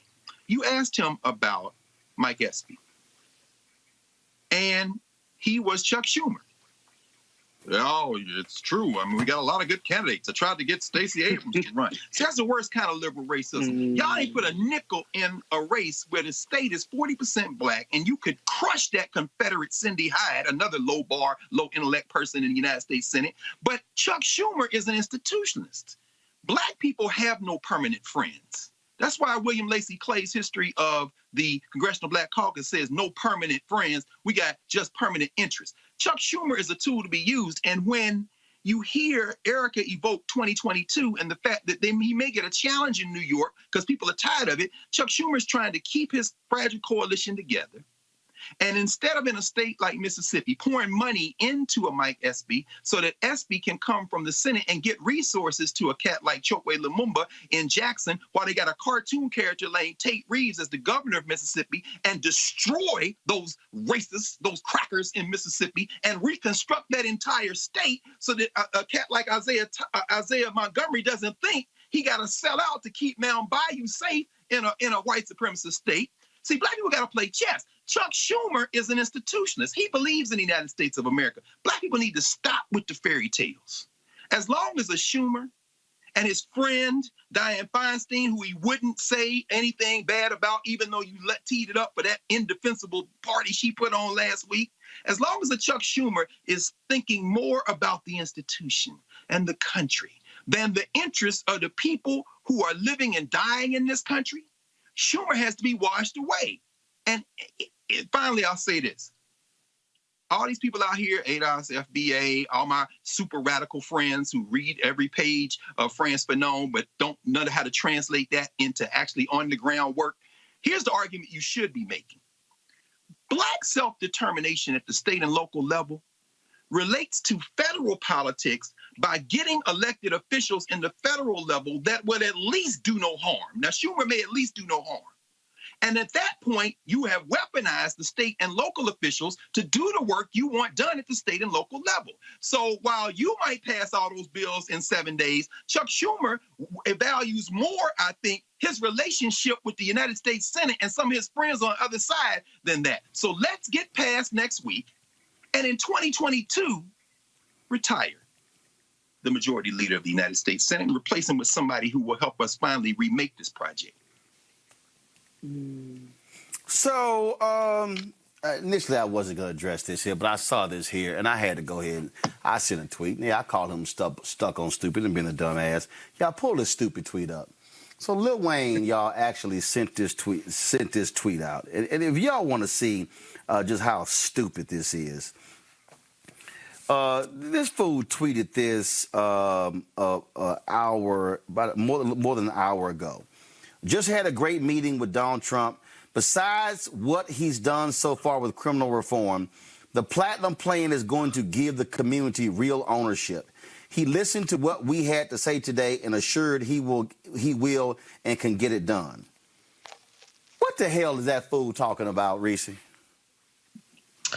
You know, I just want to start off addressing Lil Wayne by letting him speak for himself. This was from an interview he did with Nightline. I'm going to quote him, and then you guys can determine, people in the comments who are sure to say, oh, he's off the Democratic plantation or whatever. You tell me if this speaks for you in the Black community.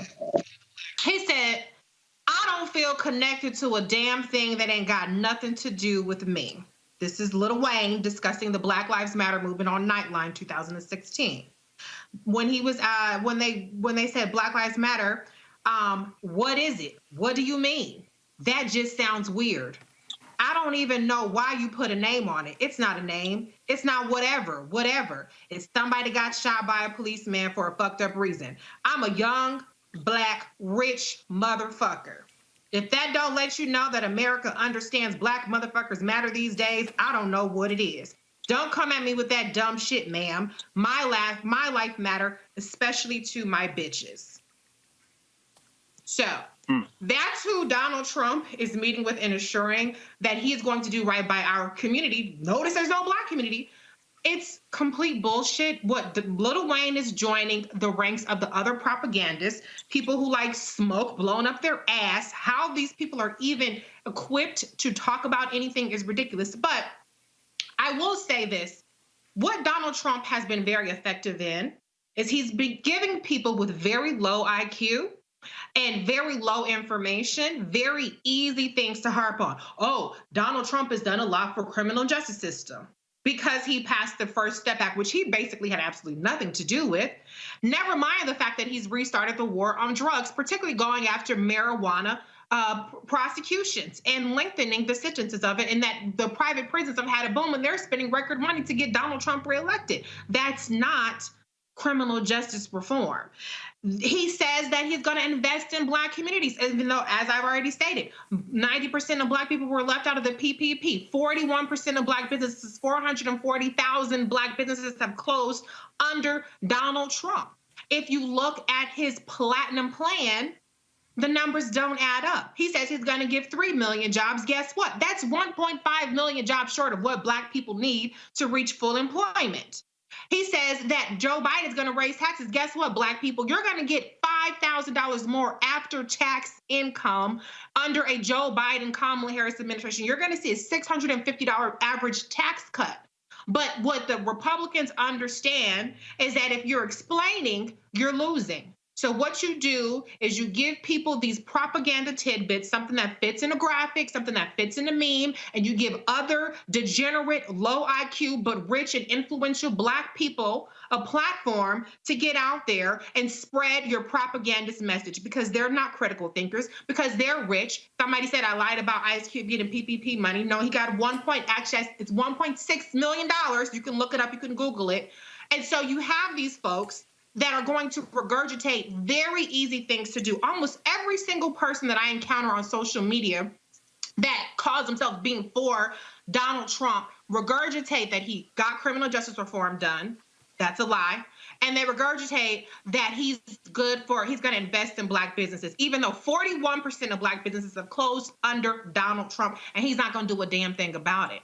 And so if you guys want to let Lil Wayne, the one who says I'm rich, motherfucker, and my bitches love me, long as my bitches love me, represent you and walk your ass off the plank, then that's on you. But do not be fooled by this propaganda and this stupidity, especially when it's against your interests. Because I'm sure everybody watching this can use $5,000 more after taxes in their bank account. Lil Wayne don't give a damn about that.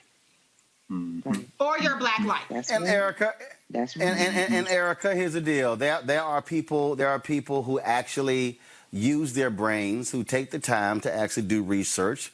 The Commons of the world, the John Legends of the world, the Kerry Washingtons of the world. You see what Snoop is out there doing. Shaq has now talked about voting for the first time. He did an event the other day for the Biden campaign. And here's my deal. Here's my deal. Lil Wayne, if you want to endorse Donald Trump, go ahead.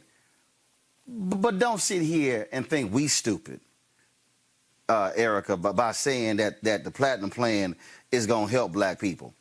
How in the hell is something one page? One page. Because the first sheet ain't nothing but a cover sheet. Okay? And again, and I said it. Lil Wayne, don't go on ESPN. Don't go on Fox Sports. Bring your ass here and talk to black people, and let's go over line by line. See, here's my challenge to you, Lil Wayne. Since you sat down with Donald Trump, bring your ass here with no codeine, no purple drink, and I want to go line by line. We're going to start with the top line. We're going to start with the top line, Lil Wayne, and we're going to go line by line. And I want you to explain to black people how Trump's so-called Platinum Plan is going to help black people. Line by line, Lil Wayne. Now, I advise you to read that damn thing first. Because what you don't want to do, Erica, you don't want to come over here with a long-ass pause when I hit you with a question. I was going to say, you know, if he's out of a lean-induced coma to put together a coherent sentence, congratulations to you, Roland, and to the RMU family. You know, the other kind of, you know, disheartening thing about this, you know, people making these endorsements, that they do have large platforms, and there are these folks that do follow behind, love to retweet, quote tweet, and then say these are the reasons that they're not going to engage in the process. But, you know, once you kind of put your phone away, once you put down Instagram, Twitter, all of these different mediums of social media, you have to deal with your real life. And so I hope that nobody is wed enough to anybody who, you know, music can be the soundtrack of our lives, but the artists are people. And so I hope that nobody is wed seriously through this virtual world to an artist, to an entertainer whose job is to entertain, into actually throwing away your future. And they'll be a little bit more protected because they'll have the money to protect them for quite some time, but they'll still be black. So I think kind of like the moral of the story and all this, Reese read the tweet. These people have told you who you are.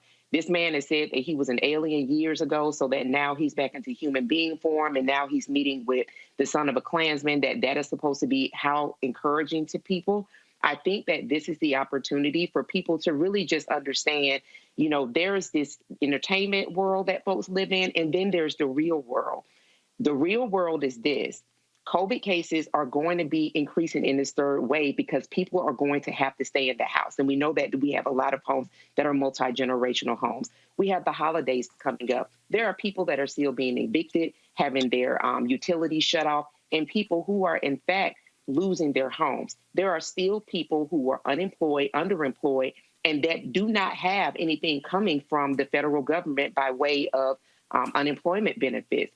There are kids who are forced to go to school, and those conditions are not the best conditions. And we've learned that our children are dying at a significant rate than white children from COVID.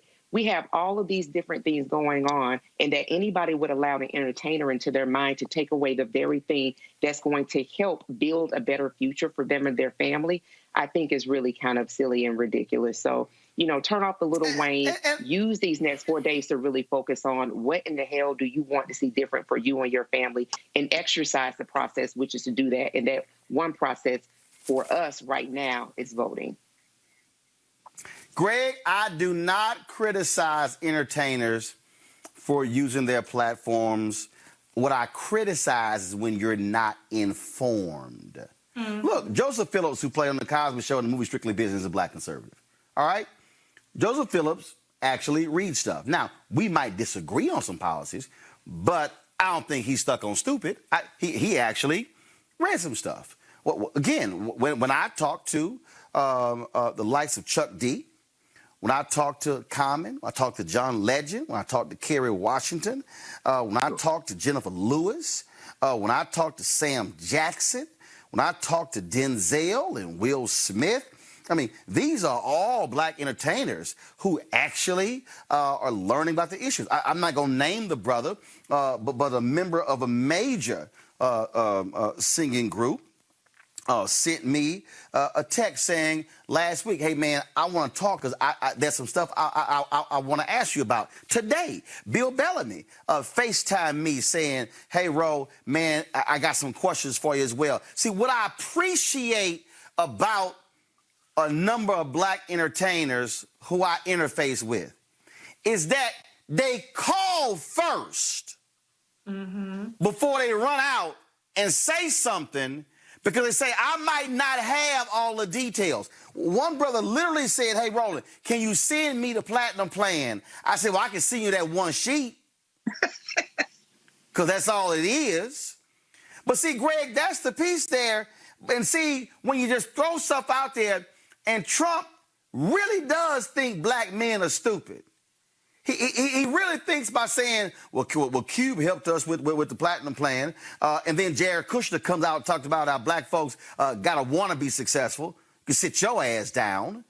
And then when you talk about stuff like this here, and again, the issue is not, oh, I met with Trump. The issue is you are endorsing trash and you trying to sit here and think we going to believe it because you dressed like Steve Urkel. Come on, Greg. Rolling. Trump got what he wanted was the photograph. And, and the hip hop community that made Donald Trump a hero while he was calling for the death of the Central Park Five should reconsider the fact that, stupid then and stupid now. Yeah, I said it. So, but, in the case of our young brother there, not so young anymore, I suppose, Dwayne Michael Carter Jr., Weezy F, baby. The F stands for fatuous, silly, irrelevant. See, understand what's going on here. I'm glad you had Cynthia Wallace on, because that sister's running for Congress in a district, as you say, the courts help redraw. And in that North Carolina case that Samuel Alito and Clarence Thomas and Kavanaugh tried to get the injunction counting any votes that come in after November the 3rd in North Carolina passed, and that they preserved so they can bring it back around and maybe throw all those ballots out once their handmaid joins them now and gets a chance to read the things. These white people have leaders that we can question their intelligence, but they're not entertainers. Meanwhile, this young brother, Brother Carter, was born, about an hour and 10 minutes away from the place, Baton Rouge, where the mayor, Adrian Perkins, has a chance to get in a runoff. Another person, Reese, I'm glad you brought him up, because Chuck Schumer seemed to stumble over his name as well. But instead of looking at that he is born from and represents, and say, can I help this brother out in his local politics? Let me tell them, maybe we can get in this runoff, and maybe some of these people in Louisiana and New Orleans, some of my homies will go out and vote. And by the way, now it's too late to mail any ballots. Walk them in, because I'm telling you, those three cases, Pennsylvania, Wisconsin, and North Carolina, as we said, they are setting it up so they can throw out all the votes that come in after November the 3rd. But instead of going to Perkins and Baton Rouge, Weezy F, baby, goes to see Donald Trump, because his only reason he said is himself. And our problem, finally, is that we be listening to ball players and entertainers, not that they can't have opinions, but if we're going to listen to any of them, let them be finally like a brother from Lumberton, North Carolina, whose family's from Lumberton, North Carolina, who was born and raised in New Jersey. A brother who said the artist has to use her or his craft to promote the struggle of their people. And that would be Paul Robeson from Robeson County, North Carolina. One of the three counties in North Carolina whose vote usually mirrors whatever the presidential election is going to be. We're in serious times now. So fatuous people need to be ignored. And let me go ahead and close it out this way, because first of all, I got comedian Lou Nell up next. A sister who's talking about how Hollywood, black folks there aligning when it comes to moving folks to vote, and they are talking about policies. Let me close with this here, Greg, because I think this is also important. When we talk about entertainers weighing in and speaking of policy, I need every black person who's watching to understand what I'm about to say. I'm going to give y'all 15 seconds. I need every black person who's listening and watching to understand what I'm about to say. If your mainstream media diet and your black media diet feeds you more entertainers talking policy than policy experts who are black talking policy, your ass need to turn the station. No question. Show me how many times CNN, MSNBC, Fox, ABC, NBC, CBS, how many times is Brad Pitt speaking for white folks? Come on now. Show me how many times is George Clooney speaking for white America. Now, I know MSNBC has Michael Moore on there a whole lot because he's there speaking for white folks in Michigan. But please, show me where they bring all these white entertainers and put them in the chair to have conversations about criminal justice reform, economics, housing, black maternity. How many times? I'll tell you why. Because it is designed for them to have folk entertain us and not inform us. Mm-hmm. See, they actually believe, and then black media, the silly ones, then take that and they go, well, ain't nobody gonna watch if we don't have some entertainers here to come on the show and dance and sing. No. When white folks are talking policy, they have Nobel laureates, economists, policymakers, members of Congress, folks with think tanks. That's what they have. But what they'll do to black folks is feed us an entertainer thinking that's who we following.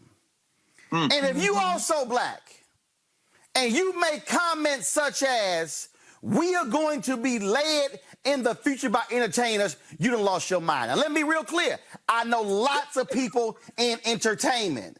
I am not begrudging or criticizing what they do. But there was a reason I asked Ice Cube the question, where were you during the primary? There's a reason I asked him the question, where were you before George Floyd was being killed? And he actually gave the answer I expected. He said I was doing what I do, which means when you're a singer, your ass sing. If you're an actor, your ass act. If you're on Broadway, your job is to be on Broadway. If you are somebody who's a dancer, your job is to dance. Harry Belafonte knew what his job was. He knew he wasn't the one to lead the march. He said, I'm here to help you, Dr. King. Dick Gregory came off the stage in activism, but Dick Gregory also understood what his role was. James Brown knew what his role was. Berry Gordy knew what his role was. Diane Carroll knew what her role was. Sidney Poitier knew what his role was. They said, our job is to amplify the movement. Our job is to help fund the movement. Our job is to help King and A. Philip Randolph and Bod Rushton and Abernathy and Dorothy Height and Fannie Lou Hamer and Septima Clark and Diane Nash. Our job is to help them. But black America, there's no way in hell that black America is going to be led to freedom by black entertainers. Because that is not what they are designed for. They are designed to help and amplify. Yet if we fall for the okie doke, if we allow mainstream media to somehow say, no, they speak for you. If I want to talk black economics, I'm talking to Dr. William Spriggs. If I want to talk about black women and money, I'm going to talk to Dr. Julian Malveaux. If I want to talk about what's happening with COVID, I'm going to talk to Dr. Ebony Hilton. You notice I just named 3 folk with doctor before they name. Not Leah before they name. Not Killer before they name. Not Ice before their name. But doctor before their name. See, what I'm talking about at some point, we have got, as black folks, to learn to say, I'm going to need y'all to take a seat and let me hear from the experts. And then we going to follow the expert testimony and then say what we going to do. Because, see, here's the whole deal. I can't fix no damn car. I don't even like getting the tires rotated. My wife like doing that stuff. I don't, okay? I don't know what the hell a front tire and that tire, I don't know what they do. You know why? I take it to the doggone place and say, do what y'all do. Oil change? I don't know. The sticker says time to take it in. That's what you do. But guess what? I went to Home Depot. Y'all, this true story. There was a pipe that was in our house in Texas under the sink, and my wife was fixing it. Because that ain't what I do. Y'all can hate all y'all want to. I ain't fixing a damn thing. That is not the gift that God gave me. So she left somewhere with my sister. So I went to Home Depot. I said, man, look, I got to cook. So this thing ain't right. I go to Home Depot. And I go into Home Depot, and homeboy says, well, you need this kind of pipe. And so I get this kind of pipe. He then said, he told me you need a hacksaw. I said, what's a hacksaw? He goes, you don't know where the hacksaw is? I said, motherfucker, no. I said, that ain't what I do. I said, if you want to know how to start a newspaper, if you want to know how to shoot some video, if you don't know how to edit radio, then you call me. Now show me what a goddamn hacksaw is. That's exactly what I said. Because that's in it. I know what I do. I know what I do. I have read a lot of history, but I'm not going to walk in Greg Carr's class and say, Greg, I need you to take a seat. I'm going to teach your class today. On the history journalism. How arrogant can you be if you take that position? Yeah. So I need black folks to understand that if we are going to move forward as a people, we are going to have the discipline to listen to the people who do what they do best. Not folk who all of a sudden decided to take pen to paper and to have a meeting and want to call somebody else. No, that ain't what you do. Okay? See, that's how we move forward. Now, I know some of y'all might be saying, man, you hate. No, let me be clear. I ain't hating on Cube. I ain't hating on Lil, what's his name? I ain't hating on no entertainer.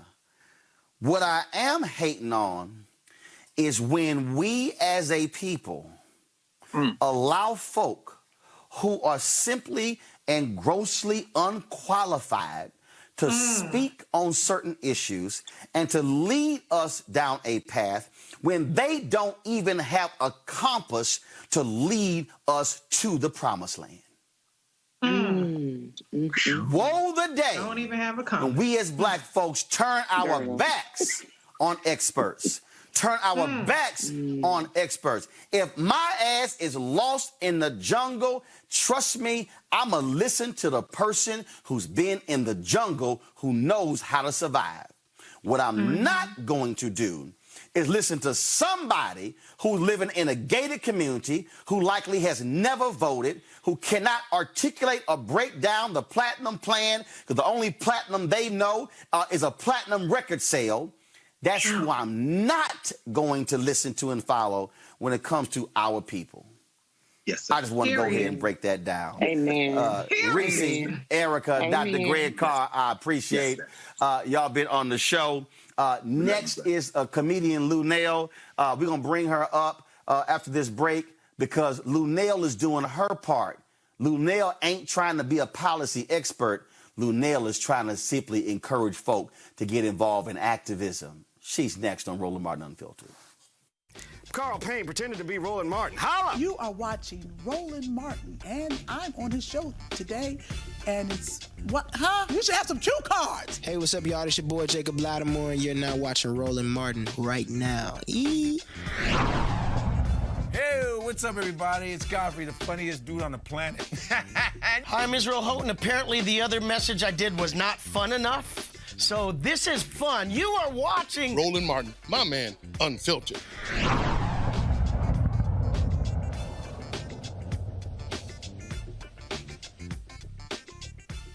See, I'm so glad my next guest is here. She is a comedian, Lou Nail. She is always she's funny, but she's not just focused on being funny. She also understands the condition of the world that we're in, what is happening in our society, and so I welcome her back to the show. Lou Nail, how you doing? Hi, Roland. How are you? I'm doing good. Last night we had Shirley Ralph on the show. And she was talking about activism. She was talking about proposition there in California. She was talking about her and her activism. For you in this as age, and when we're seeing folks want to get engaged.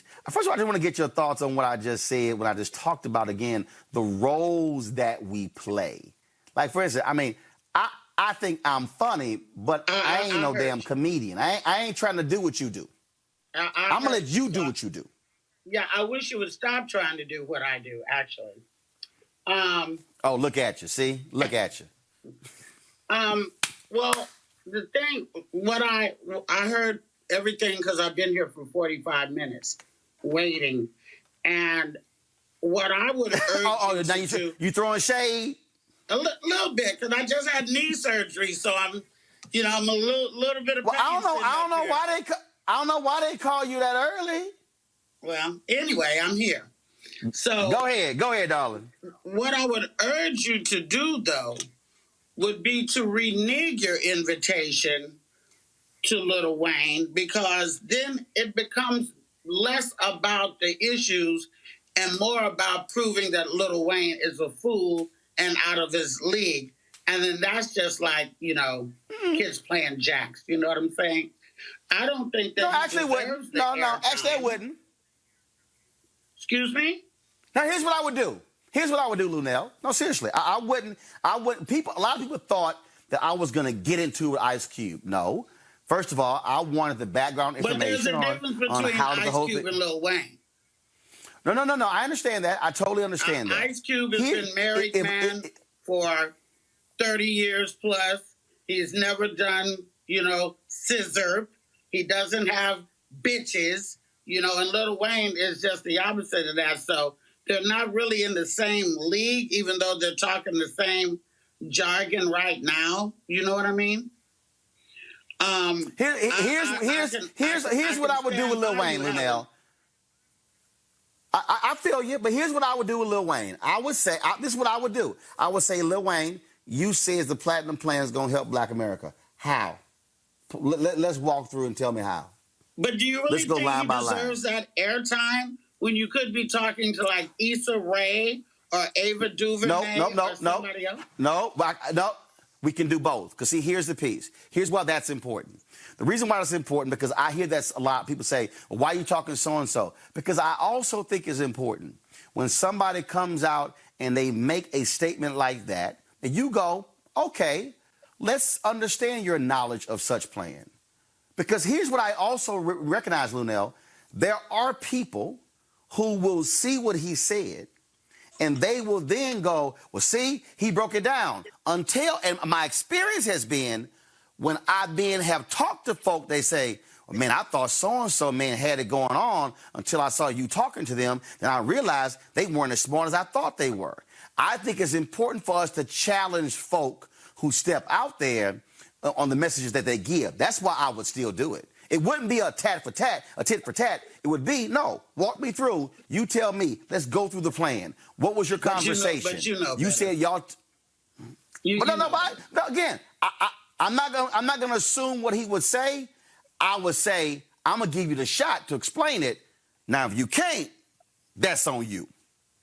He has plenty of other platforms besides yours. His Instagram Live probably has more followers than yours and mine together. So let him do his thing. But he still should be questioned. And we're going to move on. But he still can be Be questioned. here to, be part of the entertainment and sports community are raising their voices to fight against the ban on affirmative action in California. That's what I'm here to do. And I want people to vote yes on Prop 16 so that we can help dismantle systematic and structural racism. You understand, in hiring and college and stuff like that.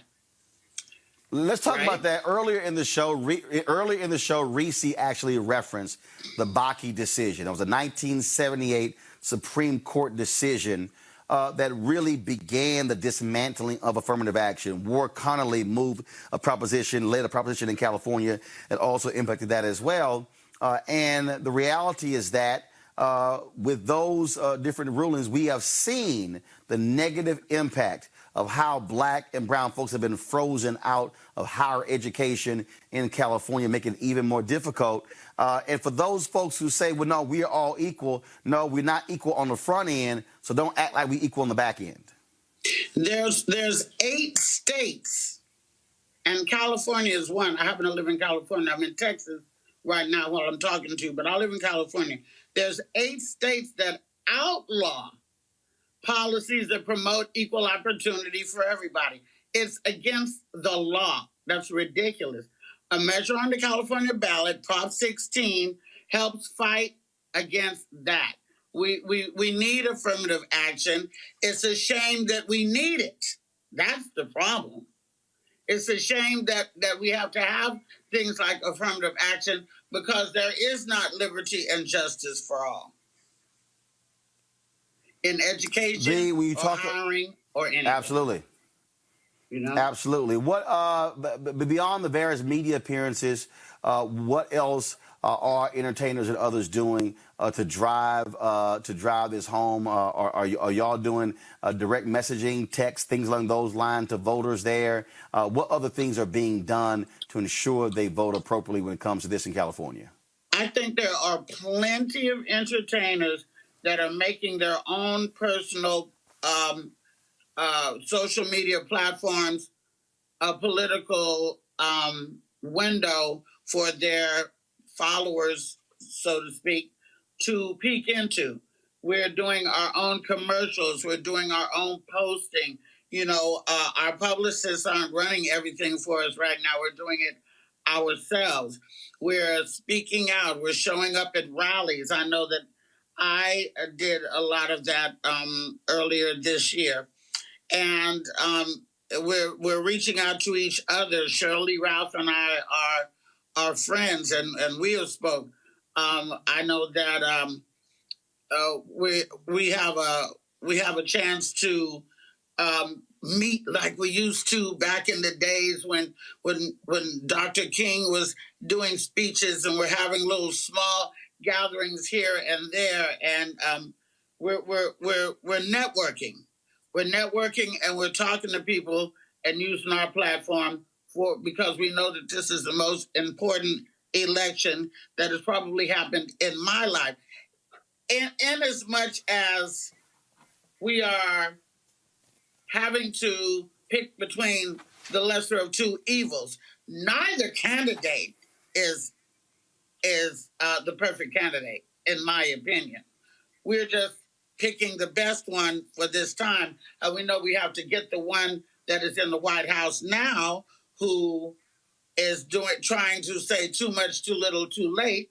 The one who did a photo op with Kim Kardashian to let Alice out of jail, because I think that's the only reason that he did it, to get Kim up in the White House with him.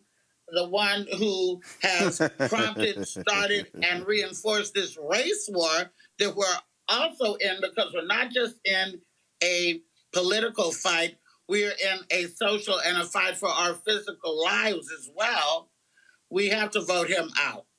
Then I have a plan for the whole political structure. I say, vote him out. Let's vote Biden in. He worked for 2 years, and then Biden fakes a stroke. Then Kamala becomes the president of the United States of America, and she works the other 2 years. Then he miraculously recovers. He comes back into office, gets voted back into office with Kamala as his running mate again, fakes a stroke again, and then she finishes out the other 4 years. Lunel, that's way too convoluted. So that's way too convoluted there. Let me get close to Biden. It could happen. Well, first of all, you talk about faking it. Well, Lunel, do you think I should wish a stroke on him? I'm not going to do that.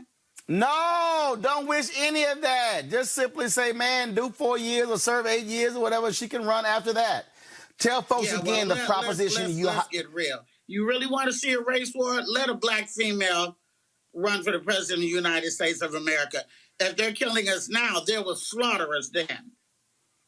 Well, guess what? They better suck it up because it's going to happen.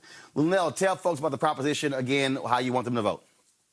Prop 16 on the California ballot is reinstates affirmative action. It eliminates discrimination in state contracts and hiring and in college admissions. And you vote yes on Prop 16. If you want to know more about it, you can go to voteyesonprop16.org, okay? And then look for me in the upcoming episode of Ghost Book 2 and in the Coming to America, which comes out December 18th on Amazon, which we're so happy about that. All right, then. All right, Crazy Lunel. It's always good seeing you. Enjoy my home state of Texas, and you get well from your surgery. We appreciate it. Thanks a lot. Thank you. Folks, if you want to support Roland Martin Unfiltered, please do so by supporting us, joining our Bring the Funk fan club. You can give via Cash App, $RM Unfiltered. You also have paypal.me/R Martin Unfiltered. You can also support us on Venmo.com/RM Unfiltered. You can send a money order to New Vision Media, NU Vision Media Inc., 1625 K Street Northwest, Suite 400, Washington, D.C., 2006. Every dollar you give goes to support this show. Folks, don't forget, Sunday, if you're in Jackson, Mississippi, I want to see you out at the Mike Espy Get Out the Vote rally. We'll be live streaming that rally in Jackson, Mississippi. And on Tuesday, we will be having massive election night coverage. This is the only place y'all want to go. Man, the list of guests we are going to have are going to blow you out. I'm going to announce those on Monday's show. So you definitely want to check it out. Plus, we're going to be simulcasting our coverage on iHeartRadio, iHeartMedia's Black Information Network radio stations. And so that's it for me, folks. Again, shout out to Carl Davis for sending me this vote shirt from my high school, Jack Yates High School in Houston, the mighty JY Lions. And y'all do notice that these are the JY colors. And what are these colors right here, Roland Martin Unfiltered? Yeah, because I went to the Management School of Communications. That's what put me in a position to do what I do right now. So that's how we do this thing. Again, I want to thank Greg, Reese, and Eric for being on our show today. Thank you so very much, folks. I'll see y'all later. Y'all take care.